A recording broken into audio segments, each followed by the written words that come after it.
ne m'a fait en Afrique tɛ yan. Aziz. Mais ma bɛ ne tɛ se ka kuma kan. Non. Ouais, ma bɛ non, ma bɛ me segi a kuma kan. Mais mɔgɔw b'a kuma ta dɔw yɛrɛ b'a dɔn. Mɔgɔw b'a ta la légère quoi. Voilà. Oui. Me misali d'i ma. I bɛna ye jamana minnu bɛ yen. Walima i bɛna ye jɛkulu minnu bɛ yen. Mali ye plainte de France contre la Nations Unies na. Union européenne jamana dɔ ye France labila. O tɛ yan. Bɛɛ i b'a jate minɛ n'i ni jamana kelen bɛ ɲɔgɔn na Union européenne kɔnɔ i ni Europe de bɛ ɲɔgɔn na. O de la i b'a dɔn nin bɛɛ ye kalanko de ye quoi. N bɛ tila tuguni n bɛ misali wɛrɛ d'i ma tɛ fila yan n bɛ sabanan d'i ma. Italie ye sommet organisé i tɛ sommet organisé len diɲɛ kɔnɔ ko jamana kelen bɛ continent dɔ wele n'Afrique tɛ. C'est vrai. Parce que Afrique c'est un pays. Afrique ye pays de ye tubabuw bolo président ninnu ye gouverneur de. Minimum Afrique Union africaine président tagale bara min fɔ ko yani ko Italie muso in tun b'olu wele k'a kun kan k'olu labɔ a kalama fɔlɔ ko sommet thème ye nin de. Ça veut dire que t'a kalama t'a kalama yɛrɛ min bɛ yen. Ah tiɲɛ na Aziz o kabako da. Ensuite n bɛ tila k'a f'i ye tuguni ko Afrique tɛ yen n bɛ preuve wɛrɛ d'i ma. La preuve i kɔni b'a kalama. Tubabuw de y'u sigi ka Afrique dessin ka Afrique clan ko e ka nin ta e ka nin ta nin ka nin ta o tɛ yan. Ɔ farafin minnu bɛ yen aw ko histoire b'aw la ko tubabuw nana ka na sɔrɔ aw tun bɛ yen o farafin kelenw Union africaine na olu de ko non ko tubabuw y'an ka dugu dilan cogo min na k'an k'a to tan ko ni mɔgɔ fɛn fɛn ko k'i bɛ nin dilan cogo sɔsɔ k'an bɛ ɲangata b'i kan. E n'ala cɛ olu mɔgɔw tun bɛ yen. Maintenant Afrique ta tuguni ka Afrique clan Afrique bɛ yɔrɔ fila dɔrɔn de ni ɲɔgɔn cɛ France ani Angleterre point barre. Allemagne yɔrɔ min tun bɛ Allemagne bolo o y'o minɛ. Congo Gabon tun bɛ na Cameroun tun ye Allemagne de ta ye u y'a minɛ. Togo u y'a minɛ ka clan France ni Angleterre cɛ. O de la ni ye Afrique la ni min tɛ Afrique francophone ye o ye anglophone ye tɔ ninnu ka dɔgɔ a la. Donc anglophone ni francophone de ka ca. Continent kuturu bɛɛ kɛlen don ka France ku minɛ walima ka Angleterre ku minɛ. Angleterre dun ni France fila bɛɛ ye jumɛn ye? Union européenne. Donc c'est que Afrique est Union européenne copie de. Ça c'est visible même chez nous, même à nga du kɔnɔ. Union européenne copie de bɛ yen.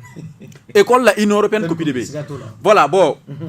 Aw ni a bɛ n'a fɔ anw ye copie sugu min ye. An ni an marabaga ou bien an dɔ ni an marabaga bɛ ɲɔgɔn na.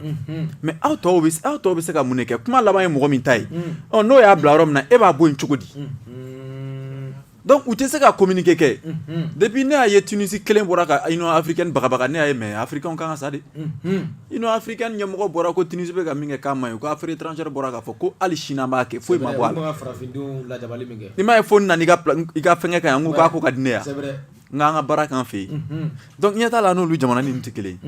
Donc n'an m'u ka communiquer an fana ka n'u ka communiquer kɔnɔ. O de la ne y'a f'i ye n ko Mali hymne kɔnɔ n k'u ye erreur kɛ. Parce que Mali hymne o bɛ Afrique bila ɲɛfɛ ka sɔrɔ ka Mali bila kɔfɛ o man kan tɛ ka kɛ. I t'a ye diɲɛ hymne si la k'u bɛ continent dɔ bila ɲɛfɛ k'u ka dugu fɔ. I b'i ka dugu de fɔ fɔlɔ. O de la africains Maliens AES mɔgɔw u kana bila u kunna ko Afrique ka fara an kan quoi. A ye ninnu to yen. Jɔntɔn tɛ se ka foyi si ɲɛnabɔ jɔnya baara kɔ. O de la ni i ka dayirimɛ i ka n'o gulonna jɔnya baara la i bɛ sa a la. Est-ce que ma ka ɲɔgɔn ye? Donc n'u ma communiquer kɛ salam an kɔni an k'an jija hali bi. Ne bɛ n sɔnni sigi AES de kan nka tɔn ninnu ka ko tɛ ne ɲɛsira la. U bɛ yan n'u tɛ a bɛɛ ye kelen. Mais Aziz est-ce que an jamana saba ninnu dɔrɔn bɛ se parce que est-ce que an mago tɛ Afrique jamana tɔw la pour que an bɛ sini an mago n bɛna fɛn dɔ f'i ɲɛna yan n bɛna min f'i ye kelen n'i ye kelen sigiyɔrɔma kelen o ye kelen ye n'i ye kelen fara fila kan a bɛ kɛ saba ye mais i mana fu fara kelen kan i mana kelen fara fu kan cogo o cogo kelen ye kelen de. Donc tɔn ninnu ye fu de. Tɔn ninnu bɛ i n'a fɔ c'est zéro. Ah mais Aziz ko fɛnɛ kan handicap dɔ ye jumɛn ye k'an tɛ kɔgɔji ta anw bolo donc ko anw ka accès tɛ kɔgɔji la donc ko de bɛna kɛ sababu ye ko an mago bɛ jamana dɔ la hali ne ye mɔgɔw nisɔndiyara ni Sonko Sogini Sidiki ninnu nalen Sénégal jamana kɔnɔ ka sababuya kɛ parce que ko kɔgɔji bɛ Sénégal donc k'an bɛna damu dɔ sɔrɔ o siraw fɛ. Bon an taara kelen fɛnɛ o tilala k'i dun. Mɛ nin ma donc yala i b'a dɔn o la an kelen bɛ se. n bɛ kuma dɔ f'i ye i b'a fɔ k'o kumaw ka girin quoi kɔgɔji ti jamana développé kɔgɔji ni jamana développé ti ɲɔgɔn ɲɛ sira la est-ce que ata ni diɲɛ jamana tɔw kɔgɔji bɛ don dugu jukɔrɔ nafoloko minɛn kɔnɔ walima dugu sanfɛ nafoloko minɛn kɔnɔ o tɛ dugu développé dugu taga ɲɛ n'o tɛ kelen ye Afrique jamanaw ta i k'u lajɛ kɔgɔji b'a jamanaw kɔnɔ mais k'a daminɛ 2021 ka n'a bila an bɛ don min na i ko bi 2024 mɔgɔ 300 ni dɔɔni de bɔra Afrique de l'Ouest ni Afrique centrale la ka taa Espagne ni France ni Italie u taara mun na ye kɔgɔji t'u fɛ yan ressources jumɛn bɛ yen min bɛ Guinée bolo min bɛ ressources bɛ France bolo a jumɛn bɛ k'a to tɛ Laginɛ bolo France ni Laginɛ bila ɲɔgɔn ma ressources bɛ Laginɛ kelen bolo Corée du Sud bɛɛ mais Corée du Sud ni Laginɛ kelen yan ressources bɛ Gabon a tɛ fɛnkɛ la Arabie Saoudite u ye kelen yan munna o tɛ kelen n bɛ k'o de f'i ye dugu jukɔrɔ nafolo tɛ jamana la taa yɔrɔ si mais ni ma kalan de ye danfara ye kalan de bɛ jamana développer o de la i b'a jate minɛ u bɛ hali n bɛ sɔnni sigi Badi ka kumakan quoi n'i ye kɛlɛ juguyalen Afrique a jate minɛ dugu jukɔrɔ nafolo bɛ jamana fɛn fɛn bolo ni kalan tɛ yen a yɛrɛ ni kalan tɛ yen a fɔ ka d'a kan dugu jukɔrɔ nafolo bɛ yen dugu sanfɛ nafolo bɛ yen mais kalan tɛ yen ni kalan tɛ yen i faso bɛ kɛ tɔnbo ye parce que fɛn min b'i bolo i t'a nafa dɔn mɔgɔ kalannenw de b'a ɲɛɲini an bɛ nin sɔrɔ cogo jumɛn na dɔw bɛ n'i nɛgɛ k'a minɛ dɔw bɛ na ni adamadenya ye k'a minɛ dɔw bɛ na ni kɛlɛ ye k'a minɛ Afrique tilanna ten de o tilanni hukumu de kun kɔnɔ a dɔnna ko hɛrɛ bɛ Afrique kɛrɛnkɛrɛnnenya la ko hɛrɛ bɛ Congo u ye Congo di Léopold den ma Congo dila ma ye mun de kɛ k'aw bɛ na ni yiri ɲɛji ye EVA ɲɛji o tɛ mana ye yan mais yiri ɲɛji kama n'i kan ka na ni yiri ɲɛji hakɛya min ye n'i ma nana ye a b'i bolo kelen tigɛ san wɛrɛ i kan ka na ni min ye n'i ma nana a bɛ nin fana tigɛ o san wɛrɛ kɔta n'i ma na ni yiri ɲɛji yɛrɛ parce que bolo t'i la donc i bɛ faga est-ce que an ma ɲɔgɔn faamuya olu fɛn ninnu bɛ yɛlɛma ka kɛ min ye a jateminɛ yiri ɲɛji bɛ bɔ Côte d'Ivoire EVA bɛ bɔ Côte d'Ivoire o tɛ yan mais e bɛ usine dɔ tɔgɔ fɔ n ye Côte d'Ivoire k'a bɛ chambre dilan tɛ kelen Sénégal ka pétrole bɔ ma daminɛ ɲinan Sénégal bɛ joli de sɔrɔ ɲininkali gɛlɛn tɛ o 18% kɛmɛ o kɛmɛ 18 Australie min b'a bɔ Australie ta ye 82 ye olu bɛ tila k'a fɔ ko ni ressources yer'i fɛ k'i bɛ taa ɲɛ est-ce que farafinw bɛ ka ressources ko in faamu maintenant ni kɔgɔji bɛ yɔrɔ minnu na kɔgɔji in tɛ dun an n'u bɛ baara kɛ cogo di parce que minɛnw de bɛ tɛmɛ a fɛ n'i y'a dan Sénégal dɔrɔn ma mais Sénégal bɛna wari sɔrɔ a ka port la cogo di fo anw an fana k'a dɔn k'a nafa de b'u ye koyi mɔgɔw k'o faamuya dɛ Côte d'Ivoire ka minɛ de ma tɛmɛ Sénégal port fɛ yan Sénégal ka minɛ de ma tɛmɛ Côte d'Ivoire port fɛ yan an minnu bɛ kɔnɔna na n'a bɛ fɔ ma ko les pays de l'intérieur n'anw de ka minɛ bɛ tɛmɛ o yɔrɔ fɛ kɔgɔji tɛ jamana minnu kɔnɔ donc an bɛ baara kɛ ni ɲɔgɔn ye an bɛ wari don ɲɔgɔn kun donc ala kama ko tɛ koyi et puis an bɛ wari de don u kun an k'an k'o de fana faamuya bɛɛ bɔra a kalama yan nɔ Côte d'Ivoire kɛlen k'a ka fɛn datugu frontière datugu Ivoirien bɔra ka mankan min ci bɛɛ y'a ye jamana min y'a ka frontière datugu Niger la a bɛ cogo di sisan Benin a bɛ cogo di sisan i ɲɛ b'a la an mako de bɛ ɲɔgɔn na mais hali n'an tɛ tɔn kelen an ka ɲɔgɔn mako dilan a banna c'est tout donc n'u ko k'u b'an ka dugu taga ɲɛ gulon kɔgɔjiko la ne tɛ sɔn o de la ne ko n ko AES an ka ɲɛsin sɛbɛ ma halisa baara b'an bolo dɛ n bɛ sɛbɛ de f'i ye mais Aziz i ka nin kuma in an bɛna tigɛnja fili kɔrɔ nin yɔrɔnin na ou bien a bɛ bɛn tigɛnja ko kan ka na AES tiɲɛ ko parce que ko AES kɔnɔna la ko ni i kumana dɔrɔn n'i ma taa fɔrɔ na k'i bɛ bila Bamakɔ kura walima Keyoroba o b'a fɔ de ma sisan ko tigɛnja losses the lecture of the situation o fɔ an ye bamanankan na Aziz ko tagacogo Tikenja o jɛ quoi a tɛ kow taga cogo dɔn ni Tikenja kun ye Mali lahala jate minɛ kosɛbɛ a kun tɛ sɔn ka nin fɛn in fɔ a ma fɔ ko révolution ye liberté d'expression de dun wa n bɛna fɛn dɔ f'i ye o de la ne ko n ko panafricains de bɛ ka impérialisme juguya Benima Tikenja y'a ka interview dɔ kɛ tile filanin na hali ouverture média la a ye dɔ kɛ bɛɛ ye n ka kumana bamanankan de la a kun ka nin yɔrɔ in fɔ bamanankan na dɔrɔn sɛnɛkɛlaw yɛrɛ fana k'a mɛ an ka lajɛ n'a ye tiɲɛ fɔ walima n'a ye nkalon tigɛ fili de y'a sɔrɔ mɔgɔ tɛ kɔrɔbaya fili ma o Mali constitution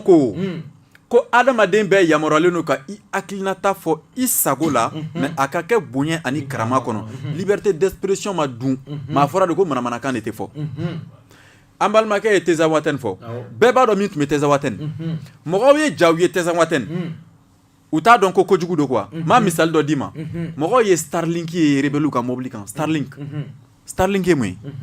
Starlink connexion basigilen don ni an ka réseau ale bɛ yɛrɛ ko interdit la Mali a interdit. Parce que connexion bɛ tɛmɛ ji de fɛ. Mais tuma dɔw la puissance bɛ manamana ko kɛ u b'o o fɛn in tigɛ walima bateau ninnu dɔw mana s'a ma o problème bɛ na mais Starlink ma ye Starlink Star ye lolo de donc ka satellite gulon ɲɔgɔn na. I ɲɛ b'a la i bɛ connexion kɛ diɲɛ yɔrɔ la yɔrɔ minnu yɛrɛ bɛ diɲɛ kɔfɛ kosɛbɛ bon mɔgɔ min bɛ ka jamana kuturu kɛlɛ ni minɛn ye o minɛn min yɛrɛ tɛ jamana bolo est ce que mɔgɔ kan k'o kɛ kulonkɛ fɛn ye ɔ n'a fɔra ko dɔw bɛ ka sa su ni tile wɛrɛ u t'a dɔw yɛrɛ bɛna sigi ɔ dɔ bɛ n'a fɔ k'e b'i sigi réseau sanfɛ ko ka manamanakan fɔ olu ma min kɛra Burkina bɛɛ ma ye yan u ka kumakɛla dɔ bɔra ka kuma rebelles taara ka t'o yɔrɔ ci u fana ye mun de kɛ u y'a ta ka taa n'a ye front na a k'a lajɛ min bɛ yen mais e bolo o ka ɲi yɔrɔ Aziz mais o ko juguman yɔrɔ bɛ min ne t'o ko juguman yɔrɔ la o n'o tɛ mais est ce que marifatigi bɛ an tɔn kɔfɛ yan nɔ ko ni ne ka di Asimi a ye nin fɔ n'i ye nin fɔ Maliki b'i kɛ tan n'i ye nin fɔ marifatigi b'an tɔn kɔfɛ yan donc tikɛ nin ma faamu donc ne y'a ka interview min lamɛn a sɔrɔla ka na ni dɔnkili ko ninnu ye a b'i n'a fɔ funteni ladilikan de don quoi parce que a y'a ɲini k'a bɛ Asimi ye a m'a ye i bɛ taa sɔrɔ o ma bɛn a ma ka tila k'a fɔ ko mɔgɔ bɛ yen k'olu ye Asimi ɲini k'u b'a ye k'olu mɔgɔw bɛ yen k'ale b'olu dɔn o la ne k'u ma n ko ne t'a dɔn kun o kun de la an fana ka présidents bɛ n t'a dɔn kun min na an ka présidents bɛ audience di panafricain ninnu ma mɔgɔ man ka farafin panafricain ninnu reçoit Kemi ninnu ni Tiken ninnu ni Franklin Nyamsi ninnu mais nin ma Kemi Seba Franklin Nyamsi Tiken Jah ninnu ni Nathalie ninnu non Alain mais sɔnni sigi Alain kan dɔɔni mais tɔ ninnu ne tɛ ninnu si kɛ panafricain depuis kunun ni Musa b'a kuma kɛ ne t'u jate panafricain fɛ est ce que an bɛ ka ɲɔgɔn faamuya munna Aziz e t'u jate panafricain fɛ an bɛ taa Badi fan fɛ o la joona munna quoi mais e ɲɛ bɛ ninnu ka lahala jumɛn la k'a bɛ Afrique ka kelenya jira la preuve mais Kemi Seba ko a y'a ka passeport jeni nationalité pardon a y'a ka nationalité jeni n'est-ce pas a ye nationalité jeni ka franc CFA jeni franc CFA jeni ye Kemi Seba ka dugu bɔ franc CFA la franc CFA jeni Sénégal est ce que a ye Kemi Seba ka dugu bɔ franc CFA la a t'a la wa a y'a bɔ a la kelen i ka passeport min jeni i yɛrɛ de ka wari tiɲɛ a ka passeport jeninen a ye mun de tiɲɛ Faransi foyi nin tɛ Afrique tɛ développé ten Faransi nɛni ni Faransi drapeau jeni tɛ Afrique la taa ɲɛ ko les Russes ne seront jamais des messieurs en Afrique ne y'o de f'i ɲɛna ko pour ka brandir le drapeau russe ah bon ale y'o fɔ ne y'o ye n t'a dɔn a kɛ Burkina de wa bɛ min voilà n y'a suit a y'o fɔ tiɲɛ don mais n ko u ye ale yɛrɛ ɲininka ani Wagner cɛ la ouais côté ko Wagner mɔgɔw tun b'a manipuler a ye mun de fɔ an fɔ ko Wagner b'olu dɛmɛna ko moyen de déplacement très bien anglais ko face a situation follow the money ko ni ko bɛ dɔrɔn ko wari jate minɛ i b'a kalama wari bɛ labaara wari bɔbaga de sago la donc ni ne ye nin ko in faamuya a bɛ n'a fɔ u tun bɛ yalala ka Russie yira mais sisan wari misɛn ko de don bon ne t'o kɛ panafricain ye tubabu ye Afrique dafiri ni fɛn o fɛn ye a fɛn bɛɛ misali bɛ mɔgɔ ninnu na la preuve olu de b'u ka liti bɛɛ kɛla ni faransikan ye mais anglais b'u ka liti kɛ n'u ka langue de Kemi Seba ye saba ka dugu kan yɛrɛ mɛn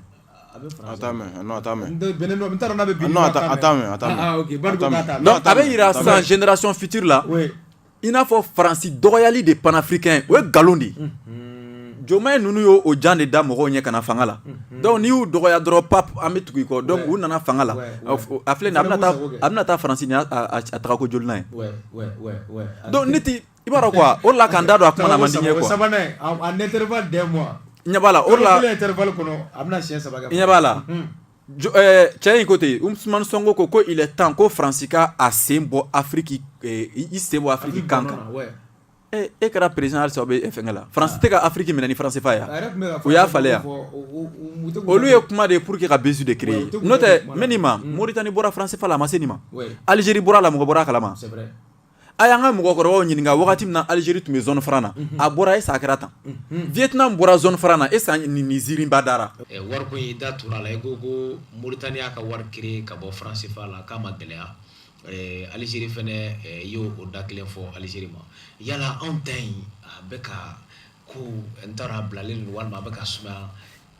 mun de bɛ ka na n'a ye Aziz voilà n ye Bezi fɔ Sonko ninnu ka wariko la yɔrɔ min na i b'a kun dɔn Sonko ninnu tun bɛ ka franc CFA ko kɛlɛ kɛ kelen a fɔra ko Sonko ninnu ye ko expert comptable tɛ u y'a fɔ wa u tun bɛ baara kɛ u ka impôt voilà direction générale de inspecteur d'impôt mara ɲɔgɔn inspecteur d'impôt de don o tɛ yan u ye français fa ko kumana a fɛnw fɔ parce que i b'a dɔn réseaux sociaux tile in na kunnafoni ka teli ni kunu ye donc kunnafoni teliyala ka français fa k'a dan yira mɔgɔw la a nakun k'a yira mɔgɔw la a bɛ dilanna yɔrɔ min na k'a bɛɛ fɔ mɔgɔ ye donc bɛɛ sigilen don sisan k'an ka dirigeants bɛna bɔ a la bon n'a fɔra ko olu yɛrɛ minnu bɛ ka kuma kɛlɛ kɛ n'olu yɛrɛ nana fanga la halisa an ma bɔ a la an bɛ mun de ye sisan an bɛ mun de ye donc o de la k'a fɔ ko sɔnko ninnu da don kanko la wariko la ne tɛ sɔn nin ba sigi a kan ni ne m'u ye k'a falen quoi n k'olu de tun b'a la k'an ka français fa tɛ wari ye a bɛ taa mais u nana u bɛ ka mun de fɔ ko k'a réformer voilà a bɛ réformer cogo di a bɛ n'a fɔ an ka dirigeant bɛ to ka min fɔ ko français ka logiciel mise à jour kɛ bon an tɛ ka fɛn dɔ faamu quoi ni faamuyali quoi a ma se i ka se université la k'a faamu n'i ka whatsapp mise à jour kɛ a bɛ kɛ fɛn jumɛn de a bɛ kɛ kura ye a bɛ kɛ fɛn jumɛn kura de whatsapp a nafa ye jumɛn ɲininkali gɛlɛn Aziz whatsapp nafa ye jumɛn ka fɛnw envoyer tɛ yan voilà ni mɔgɔ min ka tagasira ye aw marali ye n'aw ko k'a ka maracogo falen n'a ye maracogo falen a bɛna maracogo kura de ta o donc i b'a dɔn hali an b'an ka fɔ français k'a ka logiciel falen quoi an yɛrɛ de kan ka falen quoi ok anw de kan ka falen ne kan b'o de ma wariko filɛ nin wariko kuma fɔra k'a ban o de la ne ko n ko hali san wɛrɛ ti kalo wɛrɛ ti mois de septembre ya an bɛna indépendance fêter bon k'an bɔra jɔnya la ko nin y'a san 64 ye bon an bɔra jɔnya la an bɛ wari min kan ka dun a sɛbɛnlen don ko faransi ka farafinna jɔn jamanaw ka wari a wari bɛ dilan faransi mɔgɔw b'an wele a la halisa chamalière a wari bɛ dilan yen de n'i taara i bɛ taa sɔrɔ tampon bɛ yen cogo min na dɛ warimisɛn ninnu tampon bɛ yen ten de u bɛ a wari nɛgɛ da dɔrɔn ka to ka tapi a kunna k'a labɔ ça m'a ɲɔgɔn faamu donc ka to k'a fɔ k'a bɛ dilan Suisse bɛɛ k'o bɔ i kunna a bɛ dilan Faransi kɛrɛnkɛrɛnnenya la chamalière commune kɔnɔ ça m'a ɲɔgɔn faamuya bon i b'a dɔn u b'a yira an na ko an tɛ kodɔn yɛrɛ de quoi n'i ye diɲɛ nafolow lajɛ i b'u ka mɔgɔbaw n'u ka sangaso walima misiriw ni fɛnw de y'a kan mɔgɔbaw u b'a yira mɔgɔbaw bɔra la misiriw ni sangaso u b'a yira adamadenw ka hakili bonyana ka se ka fɛnw jɔ ka yɛlɛ sanfɛ o de la jamana caman bɛ yen u ka faso dessin ye sɛgɛw ye parce que sɛgɛ bɛ sanfɛla de ko fɔ sɛgɛ bɛ sanayɛlɛ de ko fɔ donc sangaso jɔ bɛ sanayɛlɛ de ko fɔ a bɛ hakilimaya de ko fɔ mais an ka wariw la u y'a bɛɛ kɛ bagan munna a tɛna kɛ bagan min sɔrɔ an fɛ parce que k'Afrique ye kungo kɔnɔna de bon mɔgɔ min b'a kan k'o fɔ aw ma halisa aw b'o wari kelen na a bɛ tila k'a fɔ tuguni ko tubabuw bɛ ka aw mara ni nin wari in de ye donc nafa jumɛn de b'o fɔli la sisan donc n'an ko k'an bɛ bɔ a la u b'a fɔ k'a ka gɛlɛn k'a sɔrɔ ko gɛlɛya yɛrɛ tɛ u y'a question posé n t'a dɔn Patrice Talon Bénin président mais Bénin président bɔra k'a jira k'a fɔ k'u bɛ ka réserve min fɔ k'an ka réserve bɛ se ka sɔrɔ sans problème mais o dun bɛ k'a fɔ ko non ko n'an ko k'an b'an ka réserve cɛ ka na n ye professeur dɔ yɛrɛ mankan mɛn Côte d'Ivoire conférence dɔ la ko n'an ka ko wari bɔ ko tile kelen ko tɛ k'an bɛna tɔgɔ jumɛn d'a la ne yɛrɛ sigilen sinna k'a lajɛ quoi ale tɛ tɔgɔ dɔrɔn de ye quoi k'an bɛna tɔgɔ jumɛn d'a la ko n'an taara ka réserve ta ka na ko sanu minnu bɛ na k'an bɛn'u mara min bon ni kuma ninnu b'a jira ko farafin kan k'a yɛrɛ faga dɛ quoi i b'a kalama bana min bɛ dɔ faga dɔ bɛ yala n'o de ye siga t'a la mais n'i y'a fɔ Algérie ɲɛna ko bon k'e bɛ k'i ka wari dilan ko e bɛna tɔgɔ jumɛn da i ka wari la bon a b'i ye i n'a fɔ e ma diɲɛ faamu c'est vrai bon olu jamana ninnu dun bɔra France fa la ka kɔrɔ Faransi sara a tɛ yan olu jamanaw sara mais mun bɛ k'an bali ka bɔ a la indépendance wagati la Guinée y'a fɔ bɛɛ ye ko ne tɛ zone fara na mais a bɔra a la mais n'a fɔra k'an ka bɔ a la an tɛna bɔ a la dirigeant ka discours kɛtɔ u bɛ to k'u den ka France fa ko forote pour que population k'a fɔ ko k'u y'u da dɔ la i ma ye n'a kuma kɛra dɔrɔn i b'a ye médiaw bɛɛ bɛ wuli ni président ko a tɛ foyi régler n'a ma bɔ a la nin tɛ foyi falen est-ce que ma ka ɲɔgɔn ye maintenant n bɛ dan o yɔrɔ la n bɛ Tigɛni ka kuma in n bɛ n da don a la dɔɔnin Tigɛni ye min fɔ Côte d'Ivoire ka ko ni Togo ka ko la ne t'a kuma tɔgɔ sɔsɔ a ko k'u u kana u ka politique ko kɛlɛ kɛ ni u ka population da ye o kuma ye tiɲɛ de dɛ o prévu dɔ kɛra hali Mali la yan Mali la yan nɔ kɔrɔ Ibou Sy ye sondage kɛ ko maliyɛnw bɛ fɛ kan min ka ta maliyɛnw bɛɛ ko ko bamanankan o de tun bɛ sanfɛ mais mɔgɔ minnu ye constitution sɛbɛn o taara mun de fɔ Kilelu la ko maliyɛnw ko k'u ka kan ta ko mais ko olu yɛrɛ de y'a ye k'a tɛ se ka ta donc ko français de ye langue de travail ye maliyɛn jɔn de ko ten maa si tɛ yen assise bɛɛ ko min y'a fɔ ko français de ko ka français kɛ langue de travail ko kuma yɛrɛ tun tɛ yen donc i ɲɛ b'a la a bɛ i n'a fɔ u ye a population de kɛ k'a fɔ wa maintenant a ye min fɔ Côte d'Ivoire ka mandat ko la mais mɔgɔ t'o sɔsɔ o Sud-Afrique président fɔlɔ dɔ ko ten tɔ William ko le noir n'a pas de capacité pour gouverner ko mɔgɔ man ka farafin bila i ka ko ɲɛma farafin tɛ se ka mara kɛ ko n'i ye pouvoir kalifa farafin na k'a b'a kɛ ka kɛlɛ kɛ n'i ye jamana wari kalifa la a b'a bɛɛ suɲɛ a jateminɛ an ye démocratie ye Grèce la depuis B e bɛ Europe dugu jumɛn dɔn k'o ye démocratie ko 3e mandat 4e mandat e y'a ye yan mais africain taara ta o y'a bɛɛ falen o africain kelenw u ye ɲɔgɔn janfa wari nɔfɛ yan bɛɛ ma Blaise ta ye yan Mobutu Sese Seko ma Patrice Lumumba janfa yan nɔ diɲɛ bɛɛ ɲɛna yan donc Tikɛ ne ye min fɔ o yɔrɔ la o ye tiɲɛ ye mais min ye anw ka AES ko ye ko révolution k'o b'a kan ka liberté d'expression dun ne tun bɛ fɛ a kun k'o yɔrɔ in da julakan na komi a bɛ julakan mɛn révolution ye jumɛn ka fɛn kurakuraya la révolution ka bɔ dɔ la ka taa dɔ la liberté d'expression ka a yamaruya a ka hakilinata fɔ walima ko a yamaruya a ka hakilinata kɛ mais cogo di révolutionnaire n'o ye Asimi ninnu ni fɛnkɛ ninnu ye Tarawele ninnu ni Tiani ninnu ye e b'a fɔ ko olu ye mɔgɔw bali hakilina fɔ la ko n'i ye hakilina fɔ k'i bɛ taa front na ou bien k'i bɛ taa kaso la mais i bɛ taa sɔrɔ i ye kaso la taga ko kuma de kɛ n'o tɛ mɔgɔ bɛ yen depuis Asimi ninnu mana fanga la olu bɛ k'u hakilinata fɔ hali bi u bɛ k'a fɔ mɔgɔ minnu taara kaso la e k'u ka kumaw ta dɔrɔn i ka a sɛgɛsɛgɛ yala a b'a kun bɔ wa a t'a a kun bɔ ɲininkali de don mɔgɔ min taara front na ne taara Burkina o bobo u ye cɛ dɔ yira ne la n'a kun bɛ kuma a kun b'a yira ko Burkina sɔrɔsiw tɛ foyi la ale fɛ k'u bɛ kulonkɛ la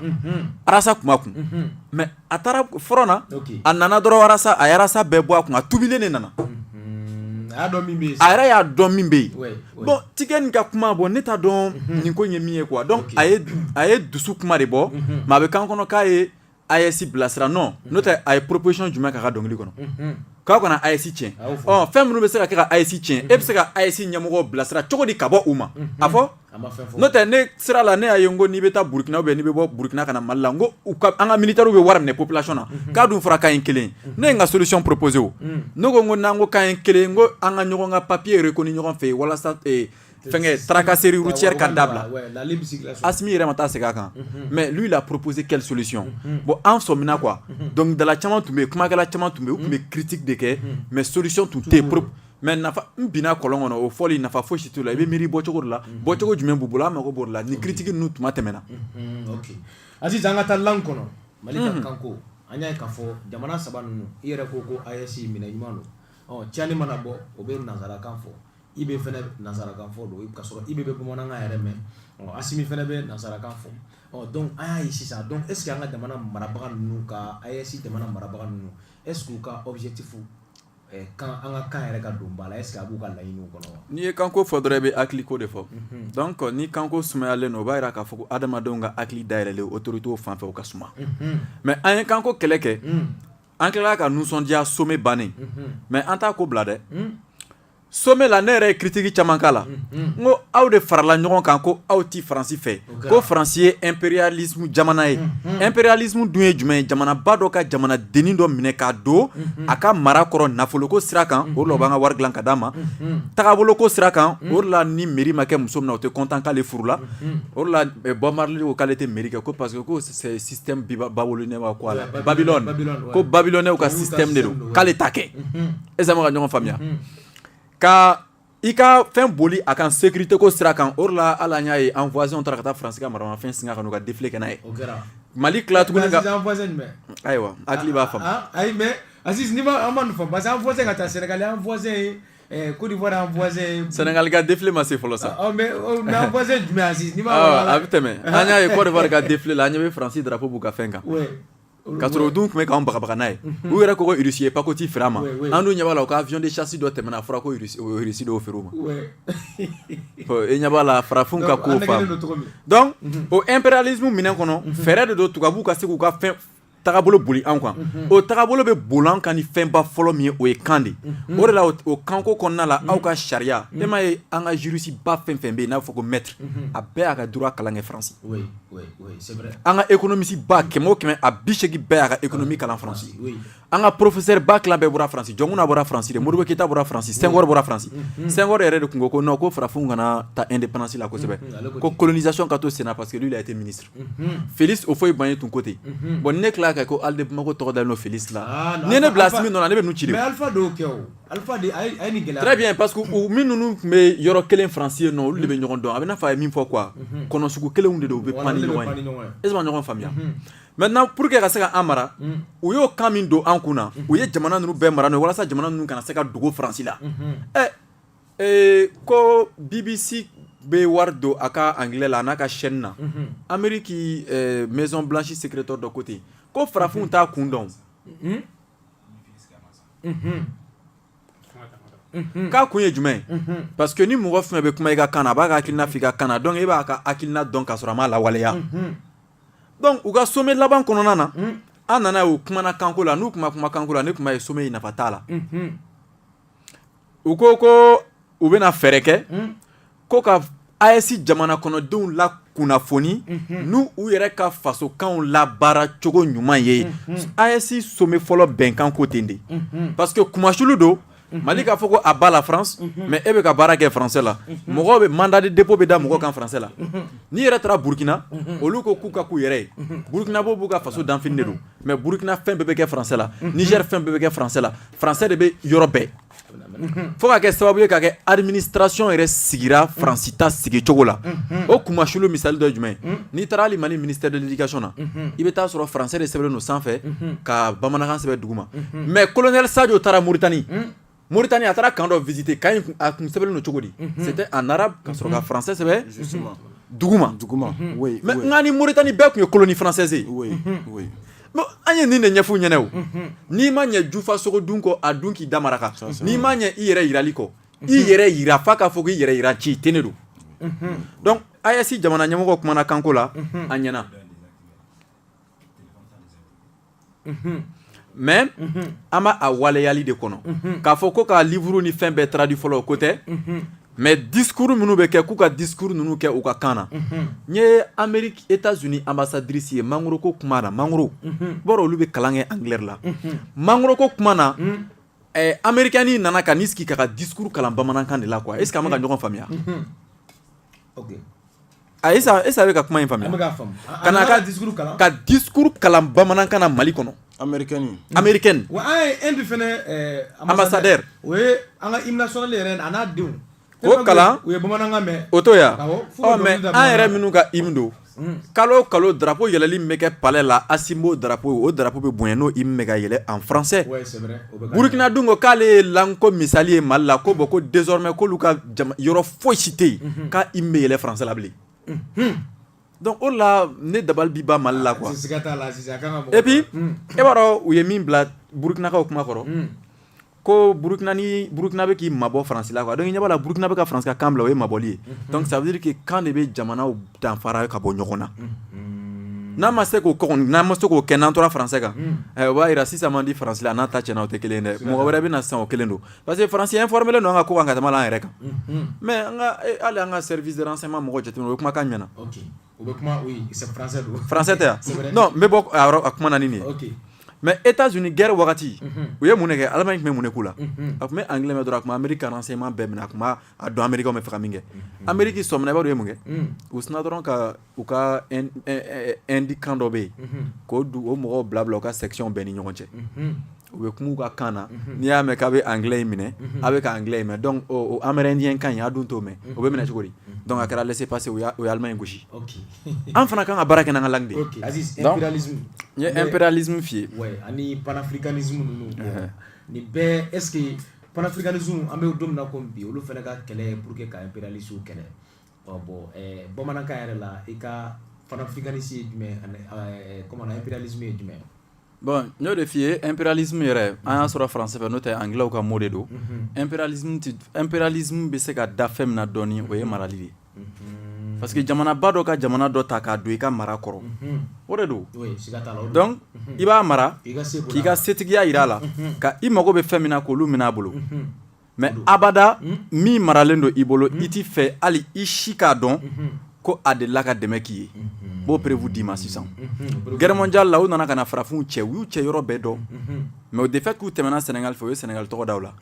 guerre bannen guerre déclarée la ko guerre banna min kɛ u tun bɛ farafinw lajɔ carré kɔnɔ Faransi ka Faransi ka tenue b'u la k'u bila ka yala pour que français minnu tun bɛ so kɔnɔ u bɔlen ka n'a ye ko farafinw ye Faransi dɛmɛ de kelen o monument dɔ filɛ an ka mɔgɔ cɛkɔrɔba dɔ bɔra ka kuma kan tellement que tubabuw tɛ fɛ a ka dɔn ko farafinw y'u dɛmɛ u ma sɔn ka abada ka farafinw ka setigiya monument jɔ tubabu la mais monument fɛn fɛn bɛ yen i bɛ taa sɔrɔ jɔlɔkɔ de bɛ farafinw na donc n'u denw bɛ wuli u b'a yira la voilà ninnu an ye ninnu jɔnya mais n ko o kɛra o kɔfɛ de guerre mondiale nana mais munna guerre mondiale la an ye Faransi dɛmɛ o monument tɛ yen mais ko k'o monument jɔ an ka duguw kɔnɔ est-ce que ma ɲɔgɔn faamuya maintenant n'i ko k'i bɛ impérialisme kɛlɛ f'i kan k'a dɔn impérialisme yɛrɛ mun don a sigilen don mun de kan kelen impérialiste bɛ nana ka kan de wa fɛn dɔ ka diya bɛɛ ni impérialisme jeli tɛ maa fɛn fɛn na e bɛ jɔnya la diɲɛ kɔnɔ comme les Africains a miirina bɛ mɔgɔ fɛn fɛn kunna f'a ka k'i kunna de ko nin tɛ n bolo fo n ka nin kɛ n ta ye diɲɛ bɛ taa ten de